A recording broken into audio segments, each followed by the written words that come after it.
Hey guys, Rix here, and today we're coming at you with a kind of different video than normal. I've been considering for a long time starting a series kind of along the lines of MW Brick Speaks or something entitled like that, where essentially I just speak my mind about issues in the community that have started to become frequent occurrences or that are on my mind. And I thought that it could be a good source of you guys to kind of see into my thinking and maybe also get caught up on some news in this community that you guys aren't, fully aware of. I'm very much in tune to a lot of what's going on, a lot of the issues and other stuff like that that goes on in this community. So I thought that I could be a good resource for you guys. But essentially, as you guys may or may not know today, we're going to be looking at some Brickmania figures. Specifically, we're going to be discussing Brickmania figure limits. So as you know, Brickmania recently instituted a 2-figure limit for most, if not all, of their minifigure releases. Now, while this was hailed as a great move for consumers and customers by a lot of people, I actually think that in the long run, it hasn't turned out to be everything that it was billed up to be. And what I mean by that is that Brickmania limited each customer and each verified account or logged in account to 2 minifigures total. So of course, for a casual collector that only wants one or two figures, this is great. It limits large buyers from buying out large portions of the stock for their figures. Of course, if you guys remember this, before the 2-figure limit, Brickmania essentially had an unwritten 10-figure limit where anything really above 10 figures, your order wouldn't necessarily go through, and it would really, kind of be up to the Brickmania employee fulfilling your order whether they actually would fulfill it beyond 10 units. And I really like that system. I thought that the 10-figure limit was good, especially for figures that people need in large quantities.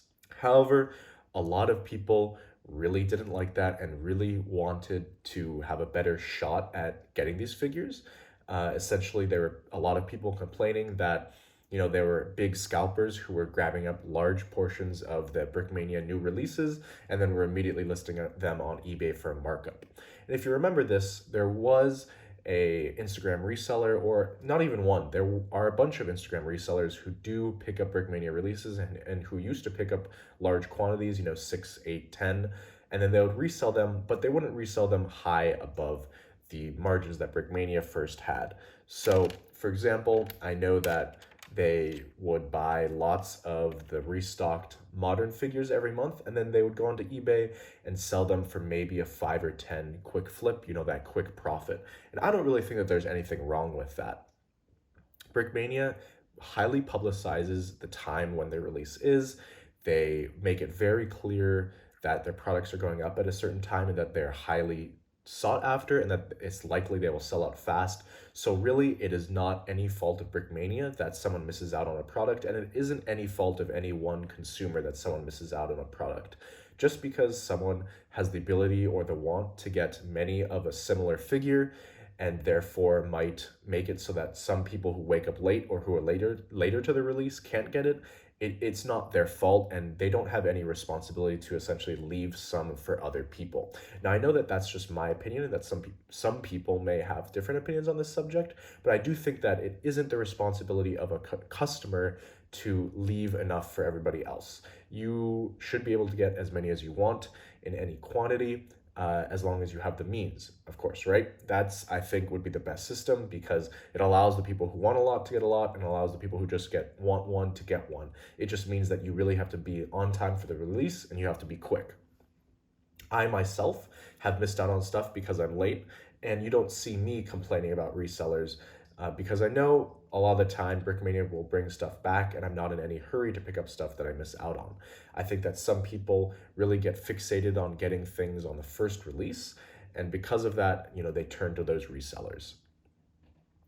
And to address the topic of resellers, something that you guys might have known is that, before, I wouldn't say that resellers had a huge markup on these Brickmania figures. I think oftentimes you'd find them for anywhere between $35 to $45, which is less than 100% markup, which for a lot of these custom Lego minifigures isn't too terrible, just in general. However, if you think about these figures, these Civil War figures, of course, were released recently with 2-figure limits. I believe that their entire portion of the what you would call it, of the batch that went online was about 140 each.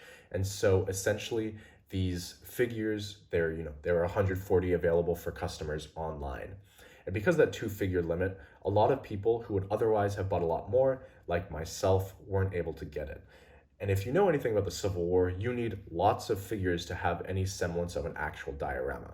So having two 1st Minnesota Volunteers or having two of the Juneteenth figure really don't cut it for a Civil War firing line. And it really only makes sense to get that many if you're just looking to have them for display, which I don't think is, the greatest move, because I think that Brickmania should acknowledge that there are people who army build with their minifigures and there are people who need lots of them.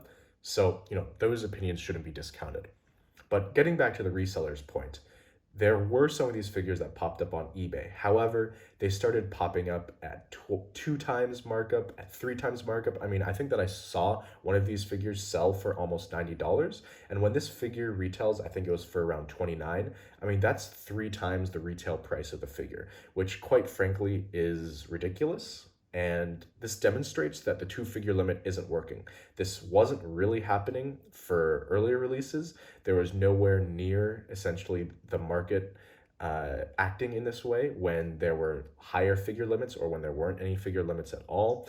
And I think that this is really because these resellers know that there are people like me who want to get large quantities of these figures and simply can't due to these artificial figure limits that Brickmania has instated. All of this is to say that in my eyes, personally, I think that the two-figure limit has actually failed and has been worse for the customer than the higher or no figure limits were in the past. Essentially, as you guys can see, resellers have been charging higher for these figures because they know that each individual person wasn't able to get as many as they might have wanted previously. So in my eyes, I think that Brickmania should drop the two-figure limit, but I know that that is going to be a controversial opinion, and I kind of want to hear what you guys think about that. So if you have any opinion on this topic, or you have any opinion on resellers or people who buy stuff from Brickmania specifically only to resell on places like eBay, why don't you go ahead and leave a comment below.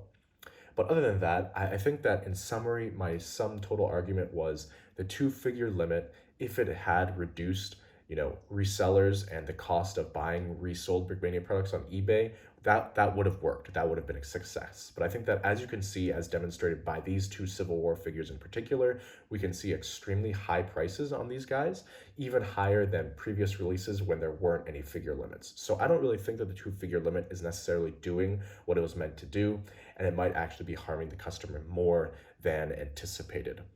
But anyways, I think that is all I really have to say.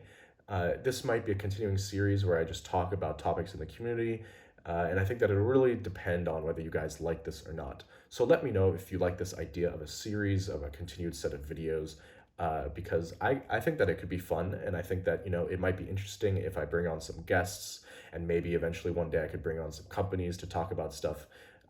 I think a lot of that stuff would be cool. I have no interest in setting up a full podcast because I think that would be too long. I hope that I can keep all of these videos at or around the 10-minute mark. I think that would be the ideal length for these videos, because I think that anything longer than that, it just gets a little bit too repetitive. But with all of that aside, please just let me know if you think that this is something you'd like to watch again, if you've enjoyed this video, all of that good normal stuff. I really take your guys' feedback seriously. What you guys want to see is generally what I try to produce. So realistically, if you guys want to see more of this or less of this, please let me know. But as always, guys, like, comment, subscribe, do all the normal stuff, and I'll catch you in the next video.